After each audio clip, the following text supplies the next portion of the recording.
I'll introduce you properly. So we're recording. All right. So I'll introduce you properly. First, before we get into it, how do I pronounce your last name properly? Stoeckl. Okay, so I'm going to just say, can I say it American? Can I Yeah, say you can say Stoeckl? Stoeckl. Kristina Stoeckl. Stoeckl or Yes. Stoeckl? Stoeckl. Okay, got it. This is In Conversation with Frank Schaeffer, and I am Frank Schaeffer. And my guest today is Dr. Kristina Stoeckl, and she is a full professor of sociology at Luis Guido Carli University in Rome and adjunct professor at the University of Innsbruck. She's written two books that are of great interest to me, and we're going to talk about one today. One is The Global Fight Against LGBTI Rights, and the other book, which we're going to talk about today, which covers a great deal of the same material, is The Moralist International International Russia in the Global Culture Wars, Orthodox Christianity and Contemporary Thought. And so the only footnote I would say is this In Conversation with Frank Schaeffer is something that is live on YouTube, and then it goes to all the places podcasts go. I would ask you to subscribe now to YouTube, to In Conversation with Frank Schaeffer on Apple Podcasts, and to my Substack commentary page, it has to be said, at frankschaeffer.substack.com.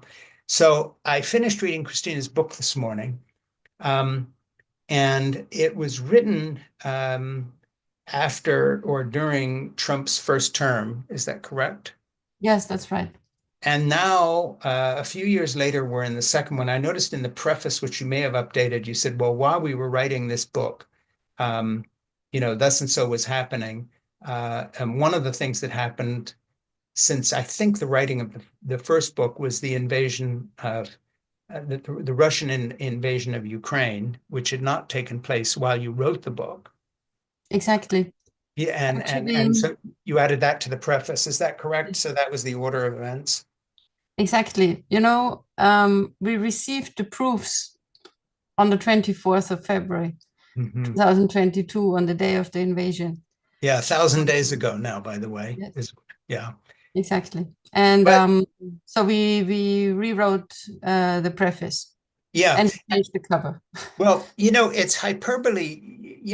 I tend to interview authors like yourself who have written books that I think are important for various reasons. But your book is oddly important in a very unpleasant way, in the sense that you have done an incredible job. And in fact, I think you're the only author to have done this of the various commentaries I've read to really show the correlation between the religious right in America and the rise of a sort of a nationalistic Russian Orthodox view of traditional morality that is not part of really the Russian Orthodox heritage, as you show clearly in the book, Yes, because Russia did not have the same concept of church and state that came in the Western church, starting in the Roman Catholic Church back, I guess, into the 10th century, really, where it became more formal. Um, but since you've written your book, if Kamala Harris had been elected, your book would be seen in a completely different light. But now it's kind of, to use the hackneyed term, a must read if you want to understand why it is that people like Tucker Carlson and Trump and J.D. Vance and Thiel and these other people who are the movers and shakers, maybe even Elon Musk in his own way, whatever he wants out of everything. Your book puts everything they're doing in a new light because you explain why, for instance, Tucker Carlson, someone like him, a conservative Roman Catholic activist, seems to be on Putin's side in the war, and why so many evangelical Christians who voted for Trump would be perfectly happy to see Ukraine lose the war because Putin has pitched himself to them as a fellow traveler for traditional morality.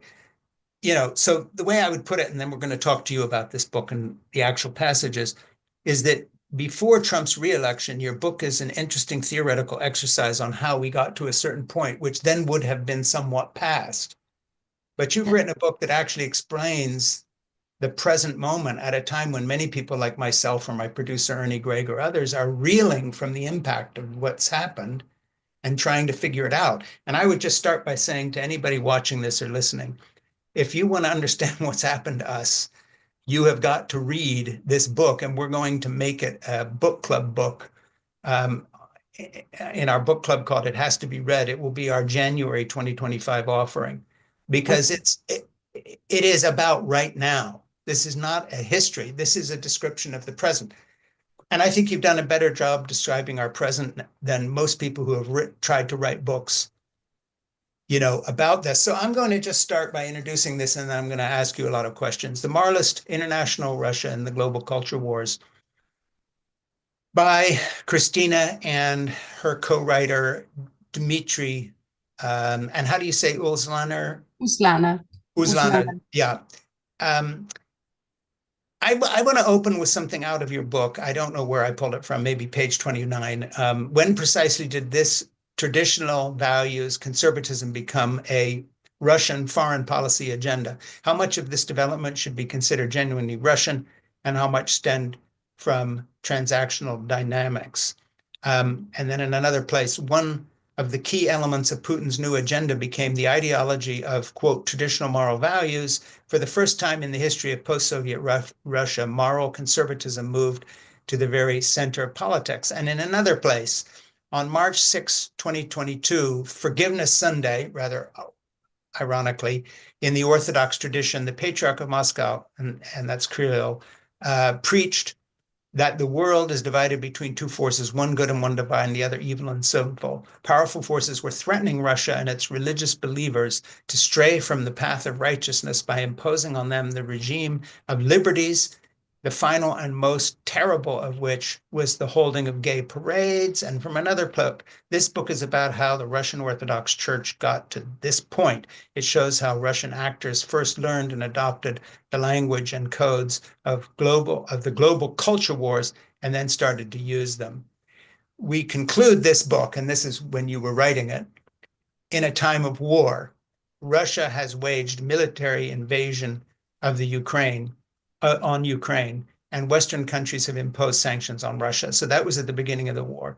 And then going forward a little bit into the book, you say the transnational perspective on Russian conservatism offered in this book takes the analysis of Russia's illiberal and autocratic turn beyond the narrow focus on nationalism and highlights the ideological and personal connections between Russia and the political and Christian right in the United States and Europe.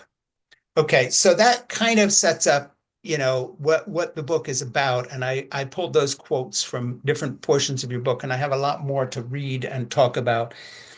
But I want to say, I come from an evangelical right-wing background. My father was a religious leader in the 70s and 80s, which you talk about a lot. I know personally most of the people you cite. Dr. Dobson, a Focus on the Family, had me on a show a number of times in the 70s. I used to be a right-wing nepotistic sidekick to my evangelical leader father. So I knew everybody personally that you talk about. I left the evangelical movement about 40 years ago. Fast forward to today, I'm doing this podcast, and I write and I think and I talk about the fact that the oppressiveness of the religious right in America has now been translated into raw political power with Trump and the MAGA movement.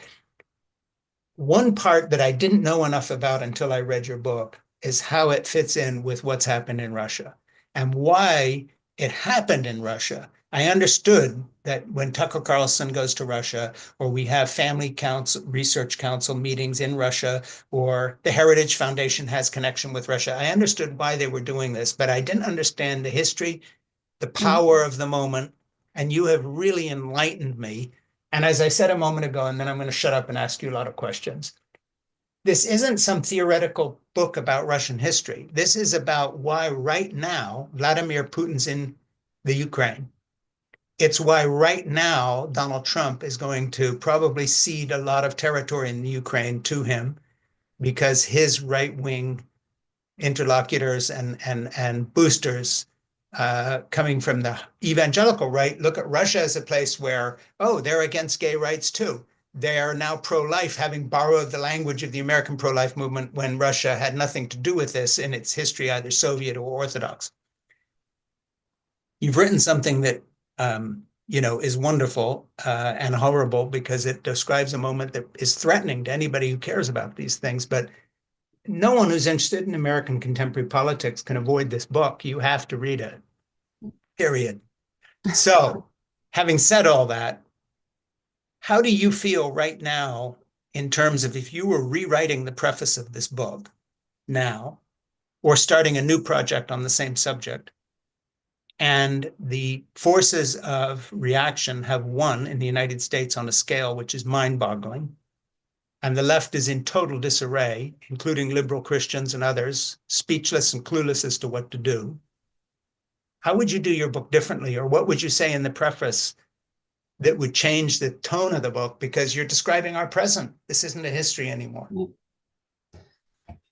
Well, I think the watershed moment in terms of the book really was the full-scale invasion of Ukraine. And me and my co-author, we are still grappling with that.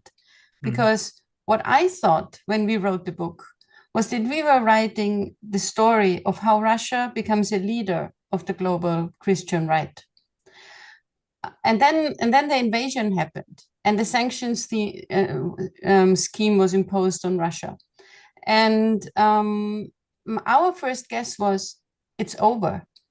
The special role of Russia in the Moralist International is over, because working together with Russia, it was also the time of the presidency of Joe Biden, is no longer possible because they're now an outcast. They've done something that, even in the logic of the culture wars, is a no-go. They have weaponized the culture wars. They've turned the culture wars into a real war. Yeah. They've justified the invasion of Ukraine with an argument about gay rights, which is exactly what the patriarch did. And I have to say that looking at the material that we analyzed for the book, so mostly the kind of connections we saw between NGOs in Russia and in the West, in Western Europe and in North America, we did see that some of these connections became less. So the World Congress of Families no longer has an active chapter in Russia. Some organizations that had Russian partners on their advisory boards in the US, they no longer have them on the boards, at least on the websites. So we got the sense that there is either they're trying to make it seem as if Russia is less central, or they're really drawing out. But now you are right. As we are speaking now, I think I realized that maybe we are now again at a moment which is in a way a watershed, and that will challenge me to think about this again in a new way, to see whether the ties can actually come back and reactivate in a much more visible way now.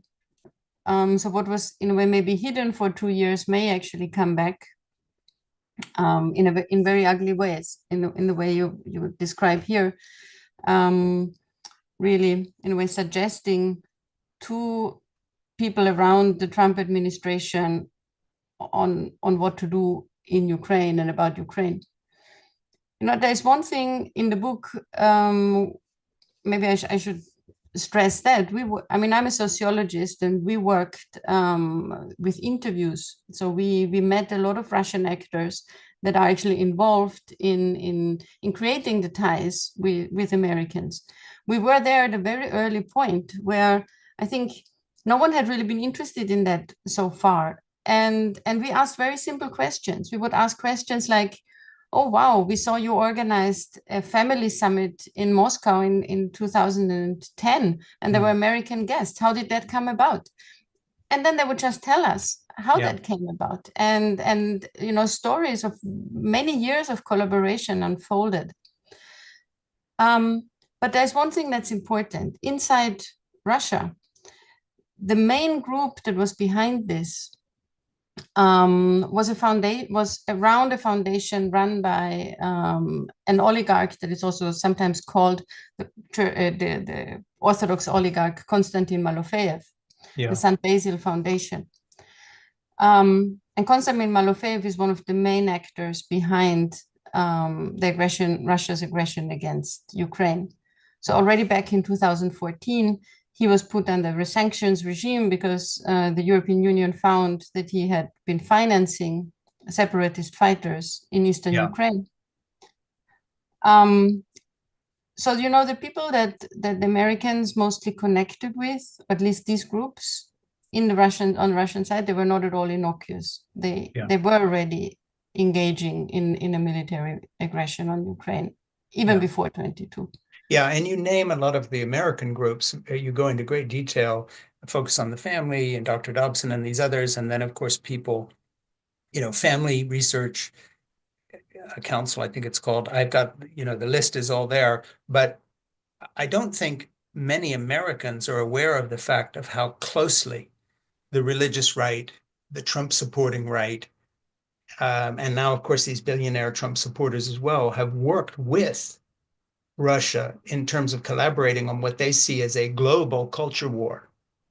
Not so much between right and left, but between two visions of what a good society is. And they do see Ukraine as simply a step in a larger global conflict between traditional morality and what they call traditional morality and this kind of liberal idea.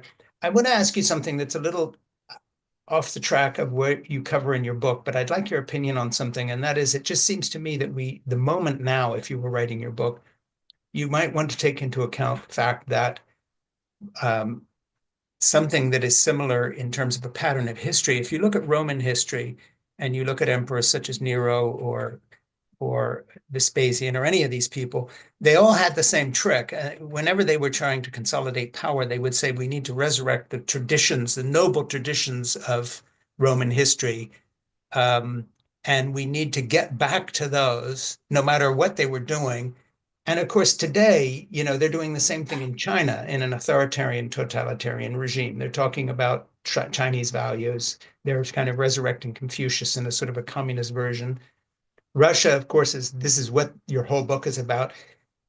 The USA, until fairly recently, was an outlier. We were the other great global power. And it just seems an odd moment to be talking to you this afternoon, because it seems to me that right now, the three global powers, China, Russia, and the USA, are all speaking a very similar language about a return to traditional morality as a way of projecting the power of the people who actually run those regimes. And there's a real similarity with ancient Rome. And I'm not talking about the decline of the Roman Empire and all that. I mean a completely different thing. Literally, this was the policy of most of the emperors. They always were saying, we're taking away your rights because we're returning. And in their day, they said, well, this will please the gods. We've got to get back to our religion that will please the gods.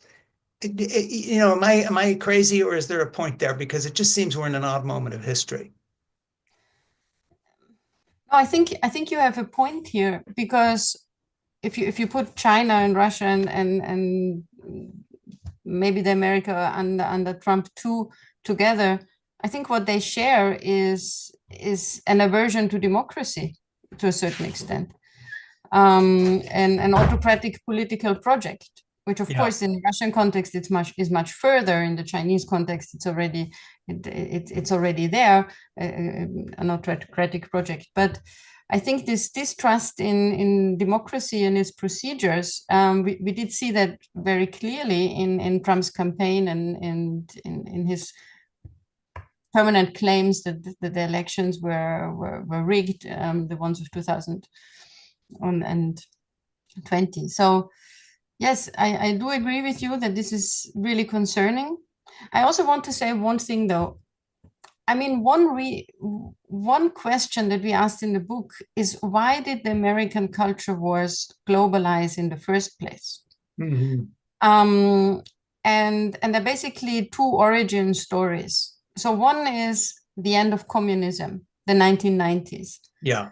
Time when the former communist bloc was opening up and religion was again returning. And for many Christian groups in the West, that also was a moment to re-evangelize and missionize those parts of Europe. And in those days, I remember the Russians were pushing back. The Russian Orthodox Church did not like the invasion of missionaries, telling people to accept Jesus as their personal savior and bringing all their culture war. At the beginning, they pushed back on that. And then you detail in your book how that changed. Yes, because the Russian Orthodox Church pushed back against the proselytizing aspect, but the seed of the message that grew. Yeah. Because the Russian Orthodox Church in the 90s was in a real disarray. What should they say to a post-Soviet society? They had nothing to say. They had no social teaching to use. Yeah. And I think what the American Christian right blueprint of what it means to be a conservative Christian resonated very well with many in the Orthodox Church that in a way were very poorly trained even theologically in thinking about these questions. Well, you talk even about how the Americans tried to import and have somewhat successfully imported the homeschool movement, for instance, which is totally out of character with Russia. But one thing I found so interesting in your book was the way you documented the fact that the missionary effort that at the beginning would have been about evangelizing pagan Russians who didn't really know Jesus. Very soon, that was dropped. And you have all these family associations and traditional conservative religious groups about abortion or feminism or gay rights beginning to proselytize Russians, not with the gospel of Jesus Christ as they would have understood those words, but with the gospel of American right-wing politics. And they may not have succeeded on the religious front, but they succeeded with a vengeance on the culture war front. So the irony, it seems to me, having read your book, one of the things I was thinking, and I made a little note to myself, was, the culture war that is taking place with Putin attacking the Ukraine and using one of his reasons, if it's the real reason that, it's standing up for traditional families and against gay rights and so forth and so on.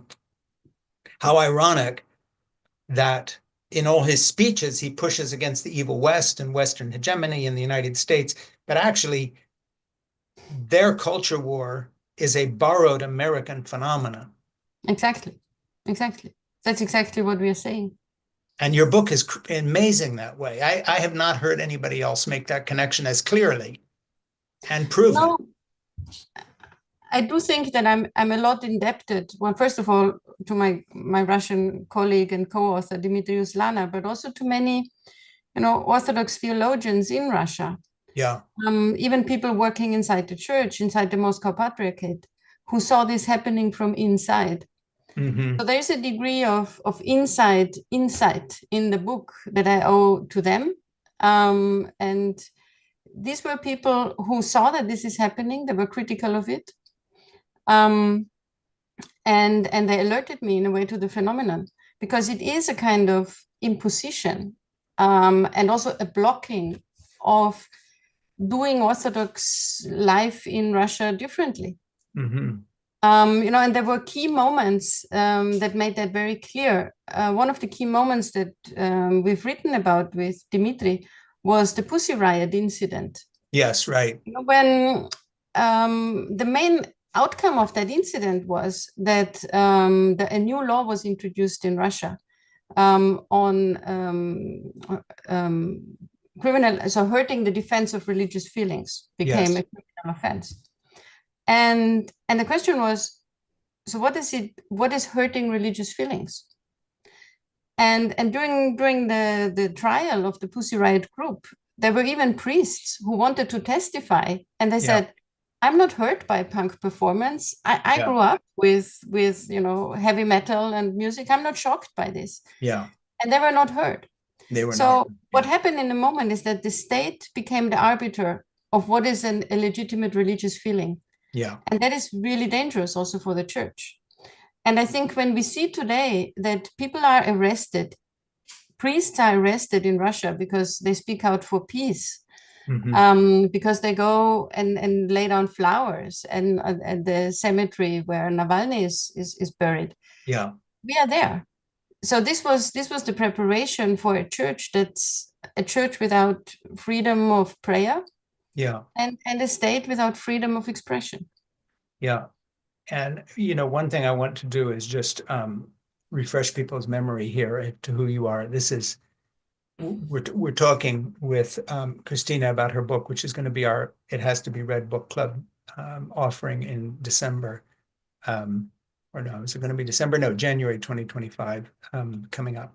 And this book is The Global Culture Wars, Orthodox Christianity and Contemporary Thought. And essentially, we're talking about the fact that the US right wing has evangelized Russia, Putin's Russia, and handed Putin this weapon of global culture war against the forces of enlightenment, I guess you could put. And the outline of the book runs something like this, just to get to the specifics. Chapter 1 develops in detail the argument presented in a nutshell in this introduction of the conservative, come si dice, how do you say that Italian word in English? Aggiornamento. Aggiornamento, that's it, okay. Which basically, it argues that not only reformists, but also the traditionalist religious positions are the result of change, modernization, and a learning process that works across confessional borders. Chapter 2 presents original research on the origins of contemporary Russian conservatism. And this is the big one, the influence of American Christian right groups on Russian actors between the 1980s and 1997. Chapter 3, you talk about Sorokin as a key intellectual for moral conservatism in the United States and Russia. 4 aspects are especially relevant here: his emphasis on values, his notion of the sensate culture, in quotes, his ideas about the family. Chapter 4 discusses the rise of traditional values conservatism in Russia and elaborates the domestic context of Russia's rise to prominence inside the transnational moral conservative movement. Chapter 5 provides an analytical timeline of the Russian Orthodox Church's engagement in the culture wars, which you point out is not traditional to the Orthodox Church. We argue that the Church led the way in formulating a clear transnational moral conservative agenda. That's after they were indoctrinated by the Americans, that is. Chapter 6 shifts its focus of analysis from the leadership of the Russian Orthodox Church to religious civil society. The chapter offers an in-depth study of the Russian partners inside the World Congress of Families, a transnational pro-family NGO, and their strategies of joining transnational moral conservative networks. Chapter 7, we look in detail at the one issue that has defined the American and global culture wars more than anything else, abortion. The history of the Russian pro-life movement is a showpiece for how Orthodox actors have first learned about and then joined the culture wars, mostly from the American impetus. Chapter 8 finally analyzes the agenda of the Russian state diplomacy at the level of the United Nations and Council of Europe. We show that items on the conservative agenda, traditional values, family, freedom of religion, juvenile justice, are promoted on the level of Russian state diplomacy. The chapter shows how Russia is, quote, taking over the conservative agenda from previous important players like the Vatican Organization or the Organization of Islamic States. The Russian-led moral conservative strategy inside these institutions puts moderate religious actors in a dilemma because they end up simultaneously supporting a cause they consider important, such as traditional family values, as well as a political regime they actually find problematic, that is, autocratic Russia. So, you know, to come back to a question I want to ask you, let's go back again now to what I asked a few moments ago, and that is that in the present day context of Trump's waiting to be inaugurated as a second run at the presidency and the radicalism, the kind of off the wall character of the people he's nominating to his cabinet and to key positions, the fact that the Heritage Foundation has a 900-page book ready, basically taking everything Kirill and Putin believe and trying to turn it into American law when it comes to culture war, combined with the fact that a huge chunk of the right wing seems to be on the side of Russia in the war against Ukraine, this is rather a new landscape into which your book would be launched if you were writing it today. So I want to go back and just say, how do you think your book applies to informing my listeners or readers how they can best navigate the Trump era and what comes after it, seeing that, we've made a decision to, as it were, in America, ratify Putin's culture war agenda here. And even with the kind of, threat of violence towards immigrants and others, the delegitimization of gay marriage on the list of things that the Heritage Foundation wants to put forward in its proposals. It seems to me that we are now closer to Putin's Russia than we were to the America that I knew, say, in the 1970s and the 1980s. If you had to say, what is it more like as we look into the Trump era? I don't know how you feel about it, because in a way, you've studied the Trump era that's to come because you've studied Russia. You've studied what Putin did. And that, in a way, is a horrible blueprint for what may be ahead of us here. It just seems to me.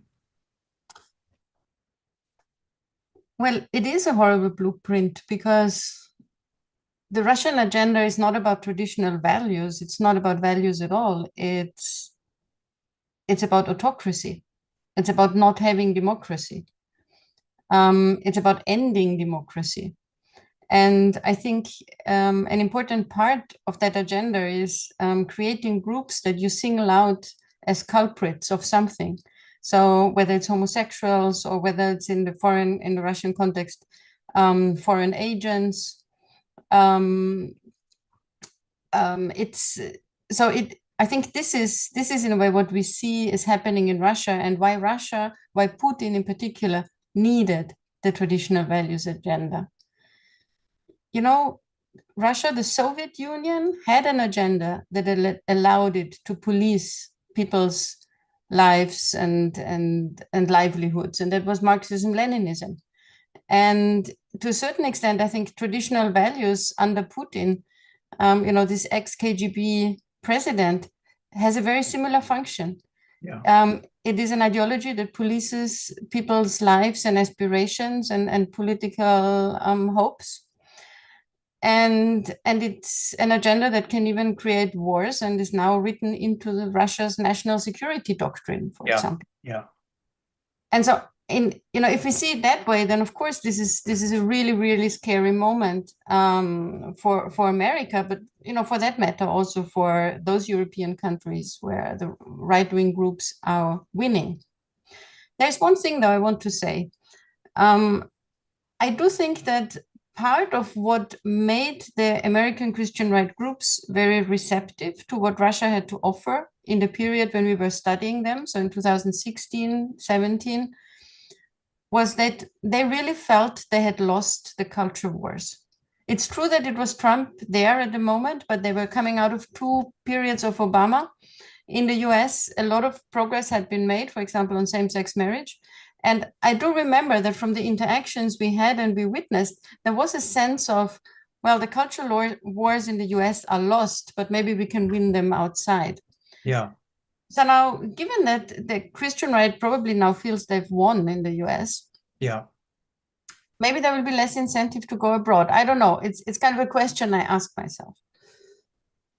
I hope you're right, but I've got a feeling that, the old British expression, to really get it up the nose, in other words, feel lots of hubris and excitement about this, that when you look at the fact that, Donald Trump's on phone calls with Putin already, and Elon Musk is sitting in on them, and you have these billionaires who have gotten into the situation. Again, I don't want to make all the parallels, but very much like the Russian oligarchs who played a part in forming Putin's agenda. We've had rich people in America try to control our politics before, but we've never had it at this level. And this concentration of power and money allying itself with an anti-democratic movement. Henry Ford did not succeed in stopping Roosevelt from being elected and prosecuting an anti-Semitic agenda. We did go to war with the Nazis and we won. But in this climate, you really begin to wonder where the loyalties of some of our billionaires lie in terms of how they would see the world and what to them it would mean to, quote, win. And I think they look far beyond simply an anti-abortion agenda or even a gay rights agenda. I think to understand our American oligarchs now, I think the Russian blueprint is a pretty good one to look at in terms of the power of who was the gentleman you mentioned who was very much involved in these things before. Konstantin Malofeev. Yeah. And yeah, and then in your book you talk about the fact that Dr. Dobson was going to Russia for the first time in 1991. Yes. I mean, that's a long time ago. That's a long time to lay the groundwork for this collaboration. I think a lot of people on the left have been surprised by the way the Heritage Foundation or the Federalist Society had a 50-year game plan that they've executed and they've won because our Supreme Court is now controlled by their justices. The federal bench is dominated by them. Candidate won the election who's a fraudster and a con artist, but is doing their bidding. And now these billionaires are wading in because they have a good nose for who's winning and which side to be on. It seems to me it's very similar to the period that Russia found itself in the 80s and 90s of chaos. But out of that chaos came an authoritarian, anti-democratic regime. And that's what we're on the cusp of seeing happen here. Yes. I mean, one thing that we also describe in the book is that's a question that interests mostly scholars of Russia is sort of who is doing it first. So where does this really come from? Yeah. And there tends to be this tendency, people don't take religion serious. So they think, well, it's the state using religion. And so it's all the state, it's all Putin's ideas, and he just uses the patriarch in order to put forward his agenda, his repressive agenda. Yeah. And in the book, we turn that around because, as you already summarized, we actually say the church was there first. Yes, absolutely. Because it was really the religions, actually, we call it a conservative ecumenism. Well, then you talk about the Muslim community and evangelical Protestants in Russia and how they had this collaboration up to a certain point. And then, of course, now with the Archbishop of Moscow talking about Putin's war and justifying it, it's more, Mother Russia. But I think the same misunderstanding happened here in the United States. I mean, for years, coming from that background, I've been saying one thing in my message consistently in many, many forums. Would you please take these people seriously? Would you please take these people seriously? It's not all about economics and the Rust Belt and how much money steel workers are earning and disenchanted farmers. Religion is a very big deal, and it's motivating these changes. They feel angry, left out. They want to get even. And in Trump, they found an unexpected way. But the religion, just as you do in your book about Russia, it's the same here in America. The religious motivation came first and is still the groundwork. And I tend to criticize my more left-wing friends and more secular friends or friends without a religious background for always looking for the economic reason, the political reason. No, religion is a serious business, and you have to understand these people are very willing to die for their faiths. Yes. And I think you can understand what Putin's doing. Now, where Putin's head is at, I don't know. What's your opinion? Is he, does he have any belief system at all, or is he just using, in the same way that Trump is certainly not an evangelical Christian, but he uses them? I don't know about Putin and Russia, but I don't think the oligarchs, are they particularly sincere in their beliefs, or is this just a stepping stone? Look, of course, I think that's very hard to judge, but I think what's definitely true for Putin and for post-Soviet societies, especially Russia, that was impregnated for 4 generations with, really a communist, Marxist, Leninist ideology. Yeah.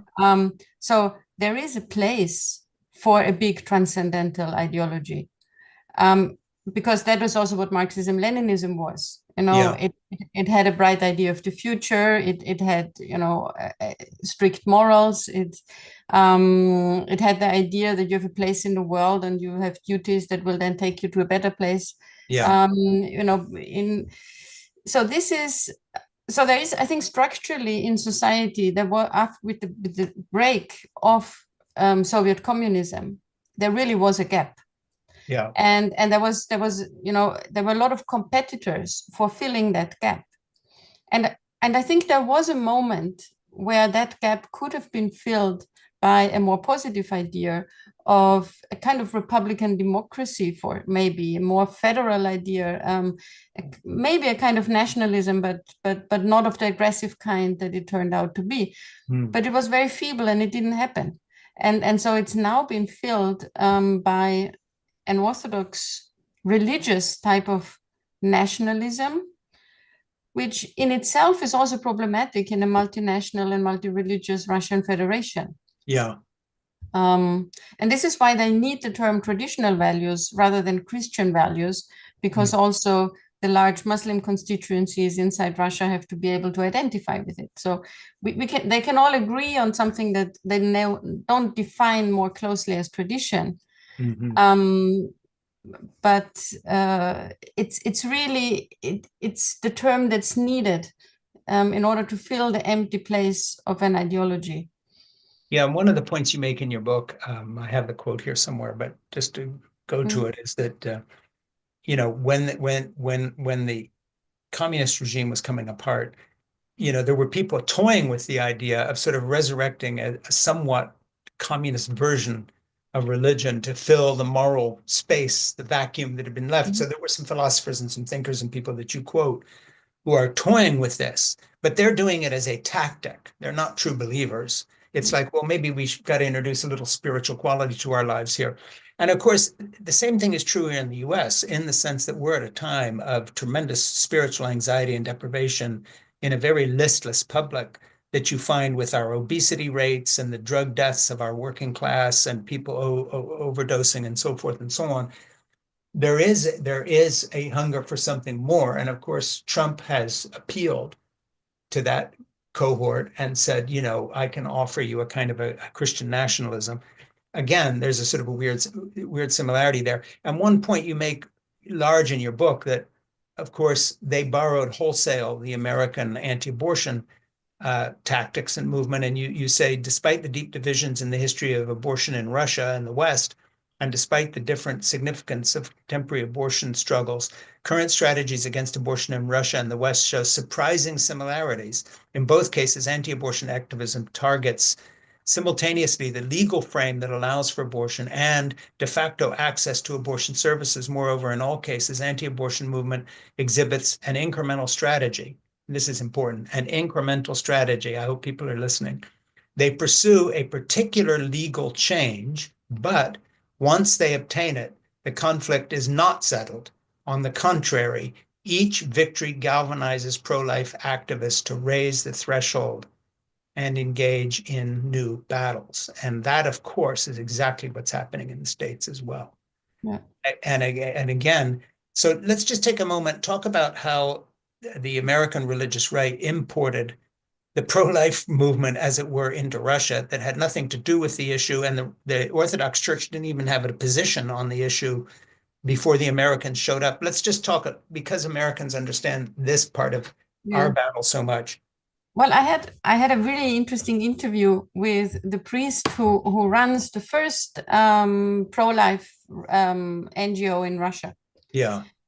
And he told me, I think I was one of the first priests in the Russian Orthodox Church who had an email. And then I said, and then I suddenly started to receive a lot of information, and we got pictures of aborted fetuses. And we realized this is a real problem and we have to do something about it. So they got confronted with a whole world of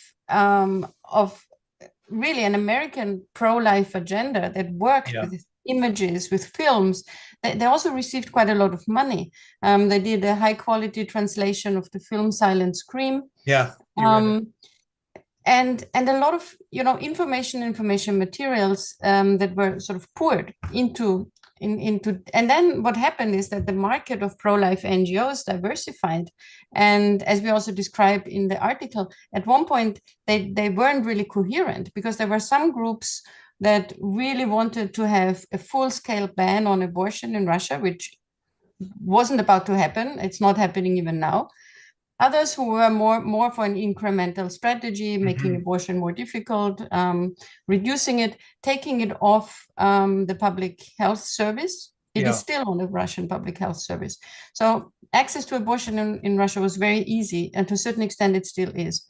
But you know what happened last week? I don't know if you heard that. Russia outlawed what they called propaganda of the child-free movement. Now, a child-free movement doesn't exist in the West. Yeah. And really, what struck me most is that the Russian word that is used is a transliteration of the English child-free. So it Yeah. reads very wobbly in Russian. It's a very strange word in Russian. But they use the English word in order to emphasize that there's like a foreign ideology that is now being imported into Russia, Yeah. that, praising a life without children. I don't see that this is happening anywhere. Yeah. I really think this is like a complete straw man and a law is being created. But I do think that it is one step further towards a full-scale ban on abortion, because I think Yeah. this is also where Russia is going. Yeah. And then also you were saying that abortion became so prevalent in Russia because, of course, uh, less stringent forms of contraception were not widely available.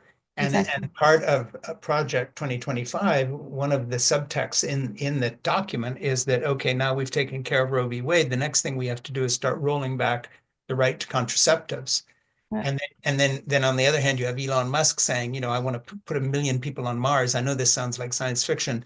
And in the meantime, we need more babies. Well, Putin's saying we need more babies too. So they're looking at it from the economic point of view of the population to support what the oligarchs need, which is, plenty of people to work. And in Musk's case, the kind of people who have been tested genetically when they were in vitro or, he used IVF to impregnate these various women who have had his babies so they could check out the IQ potential. This is real Brave New World stuff.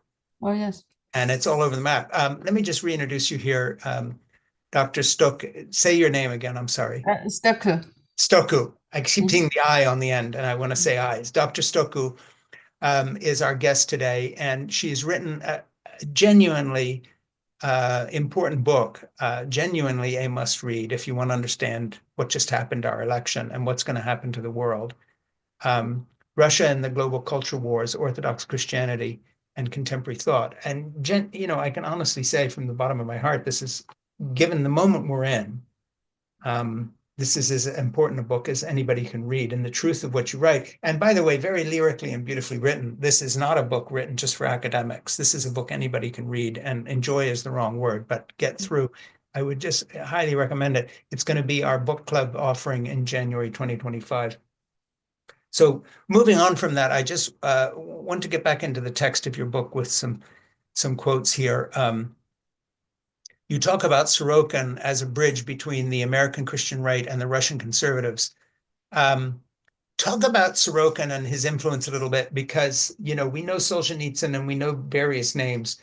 Sorokin is not a household word. I know that Tucker Carlson knows who he is, and I know a lot of religious right activists know who he is. And of course, Donald Trump doesn't read, but a lot of the people around him would. And I'm sure the kind of people who are part of Opus Dei and running the Heritage Foundation would have been influenced by Sorokin. So just talk about what he said and the wide range of his influence and why he's in your book, because I just found that part so enlightening. Peter Sorokin is a very interesting figure. He was born in Imperial Russia. He has a very dramatic life. He was a politician at one point and a sociologist before the word really existed as an academic discipline, and then he emigrated to the West. And he became the founder of the sociology department of Harvard University. Yeah. He wrote books about, really late imperial Russian society and the revolution. Yeah. He wrote path-breaking studies on hunger, on what hunger does to society, on the agricultural societies and urbanization. And so, yes, he is actually a very important founder of sociology. One thing I just What want you is, to make sure you hmm? introduce is his steps of the various kinds of cultures and how Yes. one So, transforms. I so just make sure you do that. Yeah. in the latest part of his work, he introduced a theory of culture Mm-hmm. that has the idea, which was actually prominent at the time, also other sociologists thought that cultures sort of rise and fall. Yeah. And he had one particular culture he was very much worried about, which he called the sensate culture, and he associated American society with that. So a culture that is sort of more prone to feelings, to emotions, to satisfying desires and needs, and that in that sense becomes decadent and therefore declines, and it will then give rise to a new cultural cycle. And what was, I think, really relevant about Sorokin is that in the 1950s, then he wrote a book called American Sex Revolution. So 1950s, right? So it's before 1968.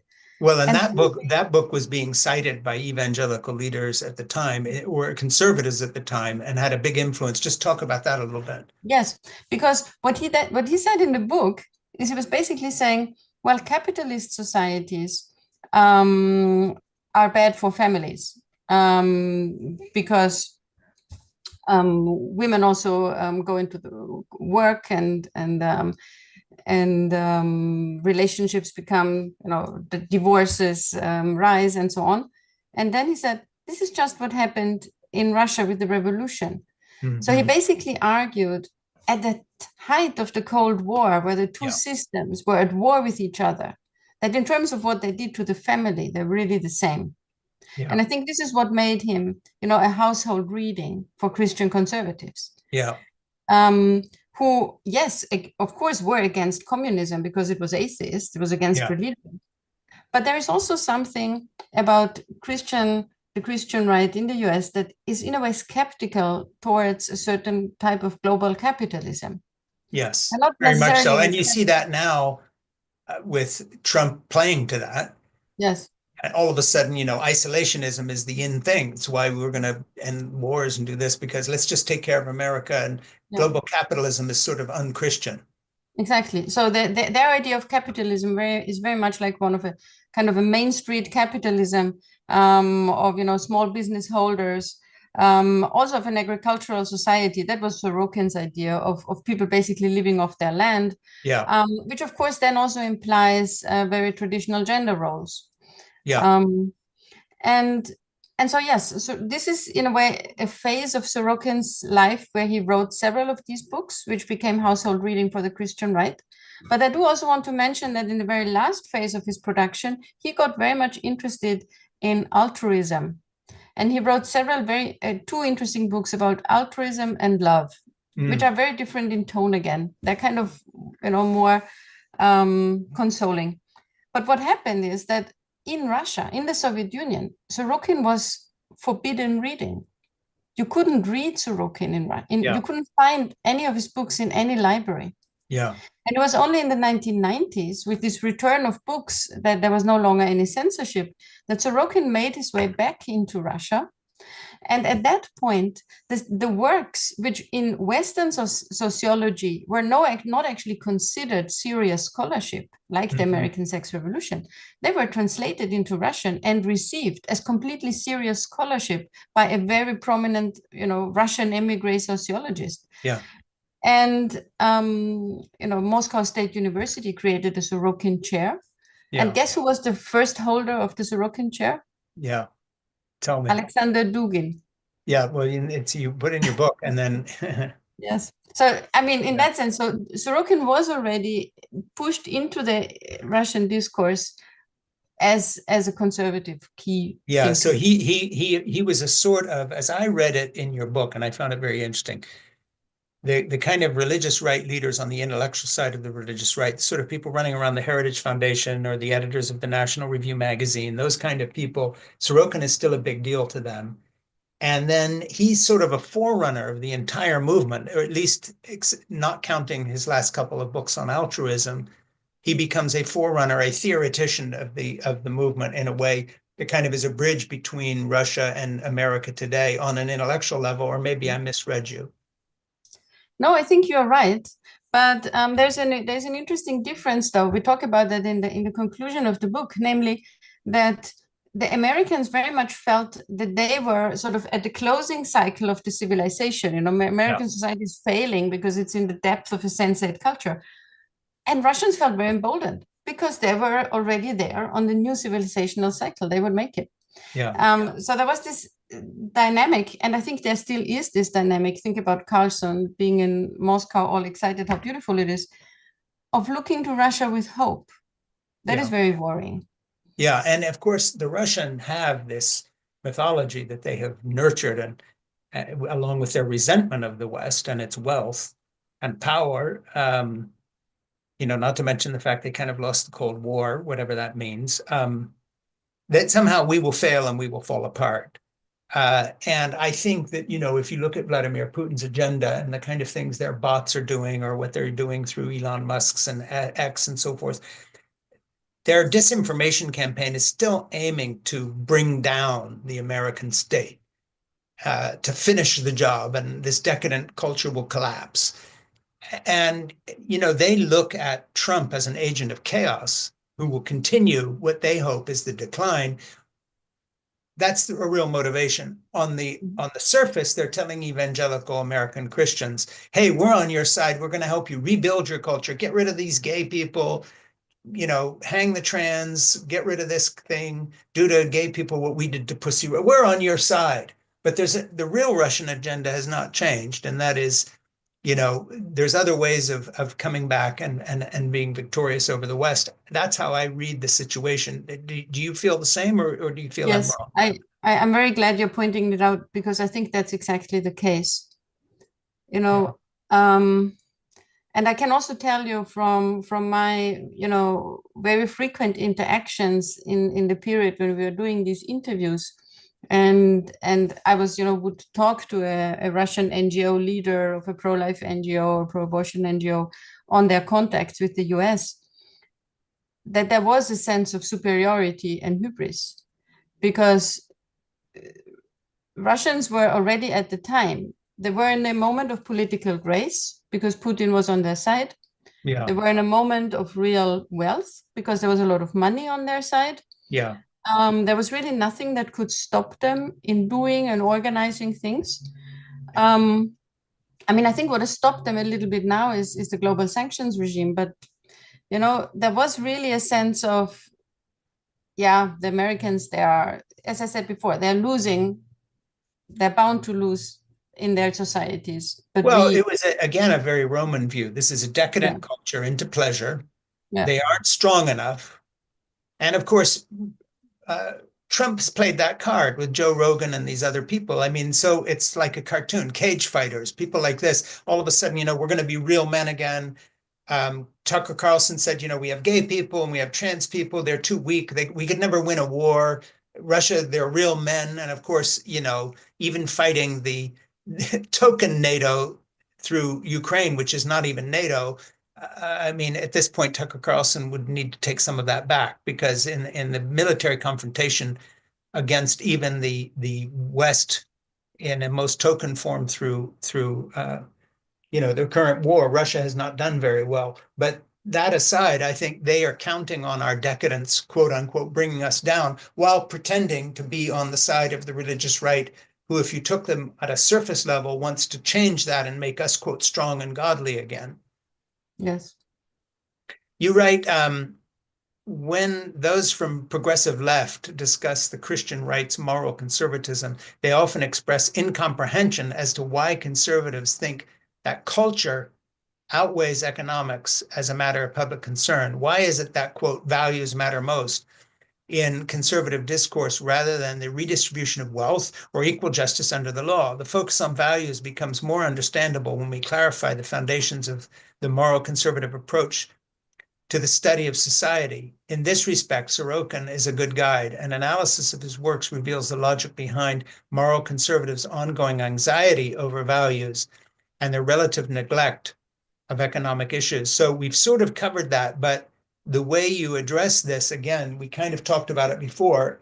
I don't think it can be said too much that in trying to understand the moment we're in, we need to take the religious imperative seriously and understand that whether it's being manipulated by Trump or Putin, when you get down to the level of true believers, they really do believe that our culture has turned a corner and will decline because of certain moral characteristics or immoral characteristics.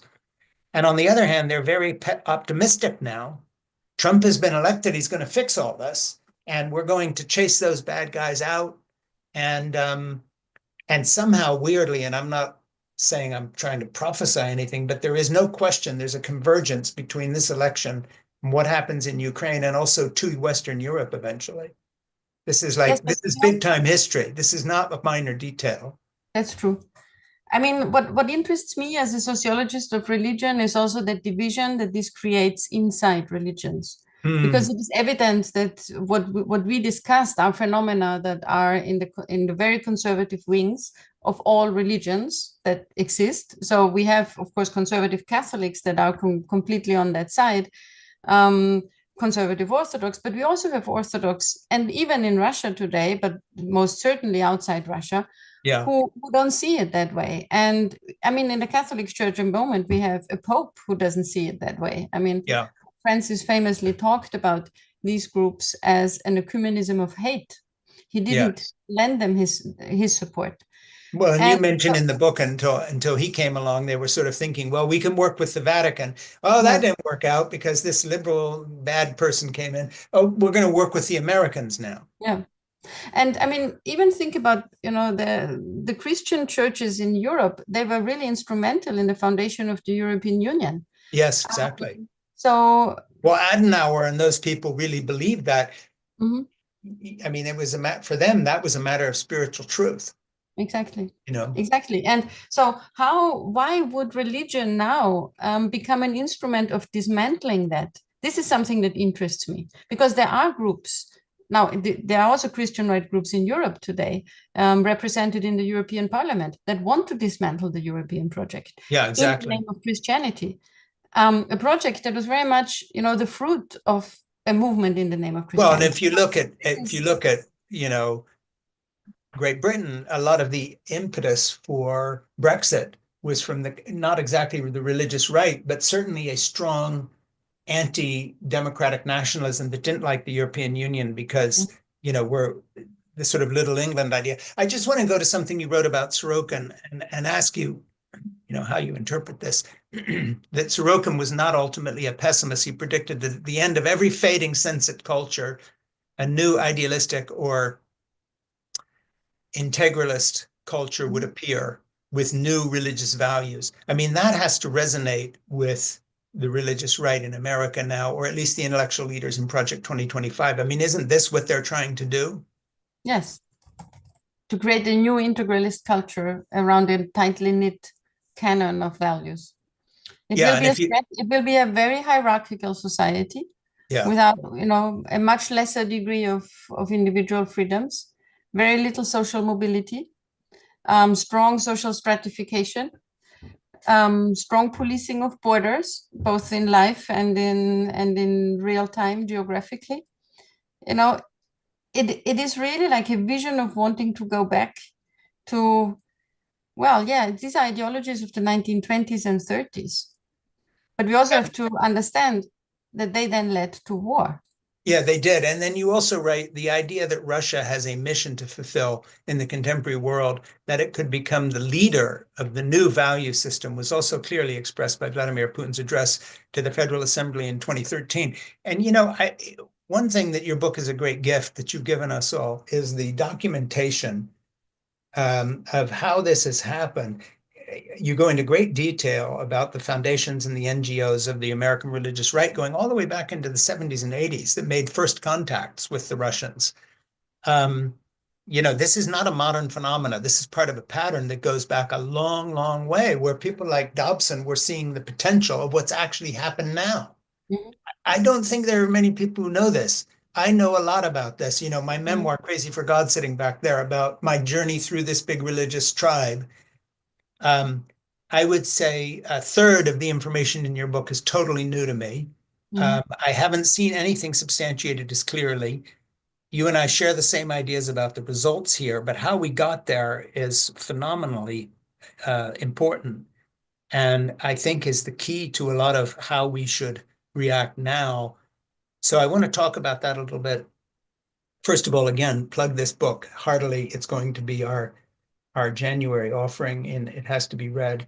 Um, And I would add one more thing before we get off here. I mean, we're not wrapping up yet, but when we do, please stay on for a moment and talk with my producer, Ernie, because we want to be able to put links to whatever you want to link to, but also we want you to give Ernie the name of some other guests that we might not know about that we could contact.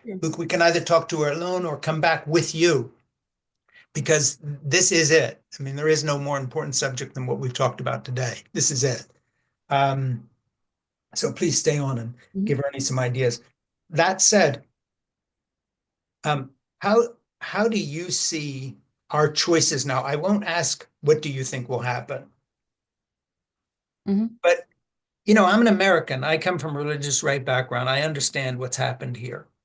I'm at a loss what the next steps could be. I'm not saying what should I do, but given your knowledge of history and what's happened in other times and places, what should we be looking for? What can we do to, first of all, expose the treasonous cooperation between the far right and the religious right in America?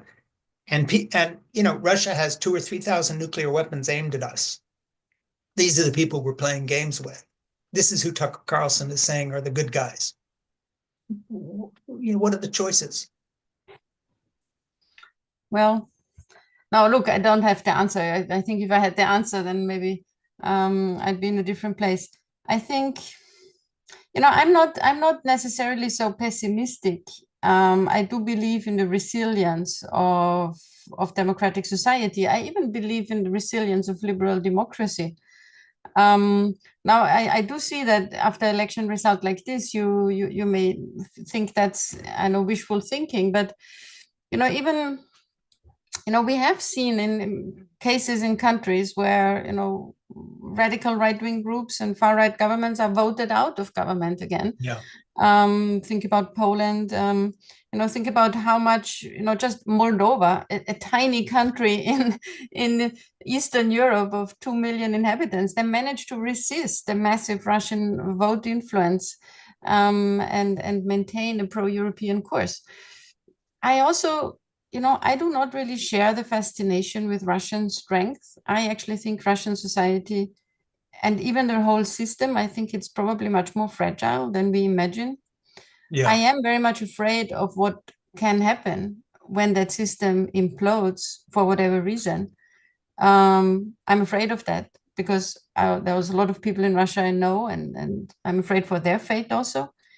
But I do not really think that we should think that this is all immovable and it all will stay like that and it's all under control and it's all laid out. I think actually there's a lot of fragility also on that side. Yeah. And there's been a surprising resilience and creativity, well, certainly on the Ukrainian side, and to a certain extent, maybe also in European societies and North America supporting Ukraine. And one thing really, it's such a tragedy that Ukraine has become, in a way, that place where people feel a battle is being waged between Russia and the West, because that's just not true. It's about one country that wants to have its fate in its own hands. It doesn't want to be influenced by Russia. It's not the battleground for the global culture wars. That's not what it is.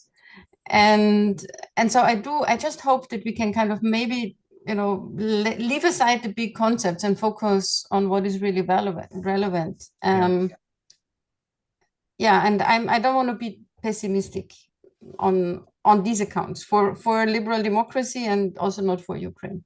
As someone who has studied the religious right, which you have in the context of this book, I would certainly love to have your opinion as we wrap this up. A similar, ask your opinion in terms of the options here in the US, because we're in an odd situation. Trump is not a normal candidate. He refused to accept the verdict of the last election that he lost, and now he won. We're not charting the course with a normal person. And the influence of the billionaires involved in his campaign now to take over so much of American life is also uncharted. as an observer sitting very fortunately where you are in Italy, working in Rome as a university professor, but you have interviewed a lot of American religious right leaders and their NGOs and others saying, how did you pull this off? I mean, you have a tremendous insight into all this. What do you think our choices are? Because you're a student of democracy, and I'm not a pessimist. I don't think it's hopeless either. But we have so many wild cards now. This is not a path well traveled. Like, oh, we could win the next election. Well, what about if there isn't a next election? Or we could do this, but what happens if the whole system is being sabotaged by people who are pro-Russian? There's a lot of unknowns here, but how do you read this from your perspective of having interviewed these people and you've studied Russia and you've studied history? You're a smart person, you're articulate, you've been around the block, as we say in the States. What do you think our choices are here in America? Forget Russia for a minute, us. And what lies ahead here? No, I mean, I'm sure that American society has to remain vigilant in order not to fall into the trap of having institutions dismantled that you will need. And the risk is, of course, that precisely this is happening, and then how do you get it back? You see how hard it is to get it back in other countries who have lost these institutions. A free constitutional court, working electoral cycles, free media. Now, so really, I don't have an answer. But one thing I also want to say, the Americans have an experience with the culture wars for half a century, even more, almost a century. And I do know that James Davison Hunter, the sociologist who coined the term the culture war, the book he wrote after was called Before the Shooting Starts. So he was very concerned that culture wars can turn into shooting wars. And I do agree. I think it's warranted to have that fear, but one should also see that it actually hasn't happened for a very long time.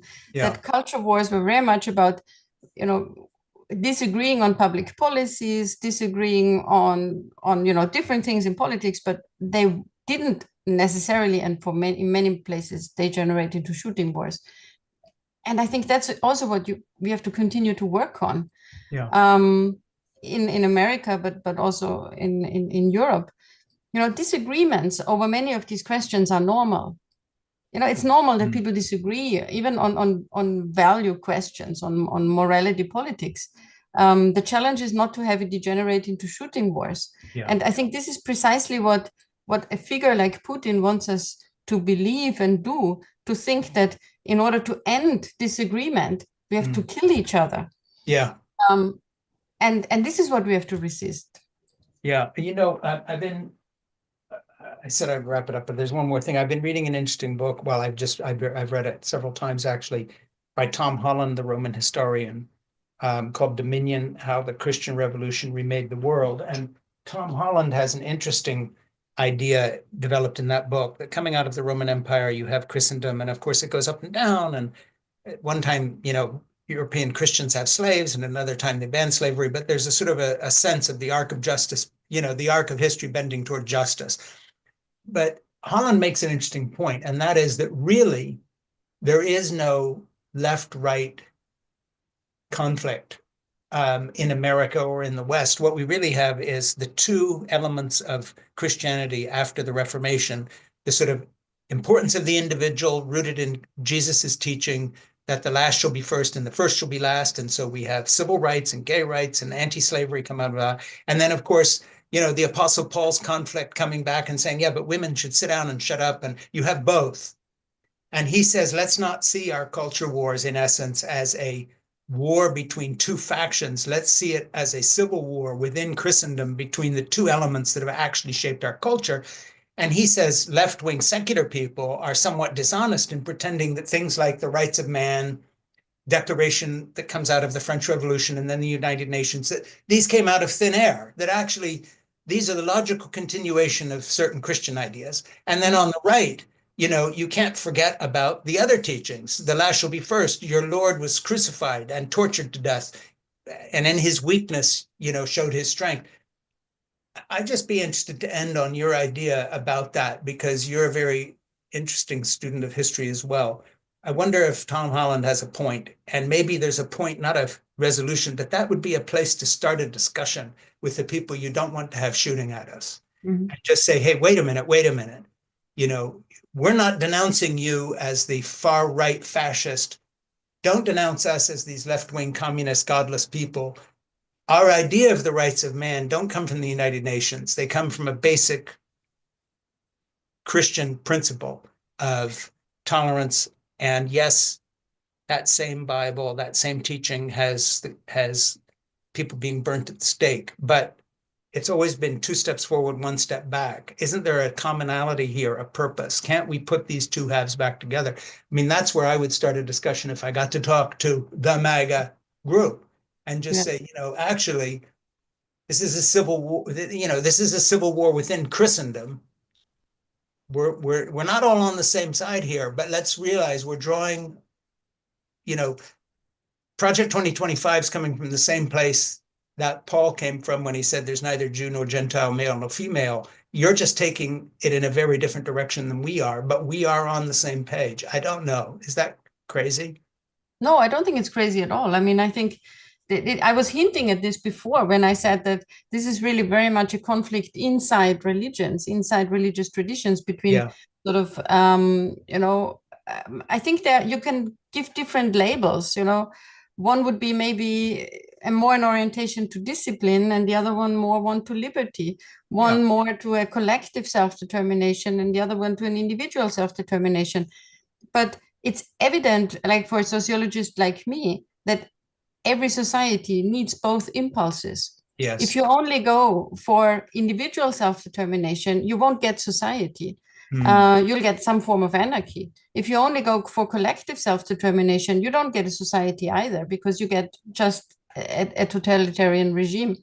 And so it's clear that you need both in order for society to flourish.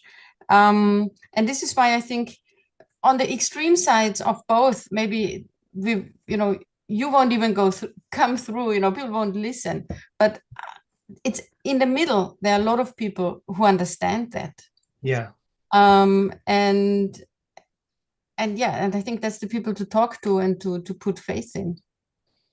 Yeah, well, you've written a wonderful book. It's our offering in January, and it has to be read.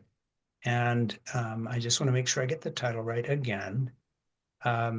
It's The Global Culture Wars, Orthodox Christianity and Contemporary Thought.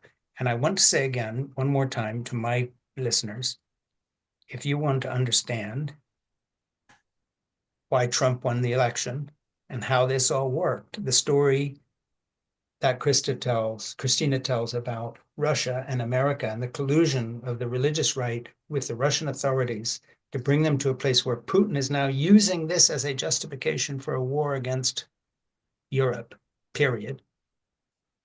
Got to read her book. It's unique. I've read a lot on this subject, and I've never read anything as well done or as in depth. So literally, a hearty thank you. And I just hope that we can get people reading this and understanding our moment of history better. Thank you so much. And please do stay and talk to Ernie now, and give us some other guests. And if you ever want to come back with one of them and talk to us some more, I'd love to do that.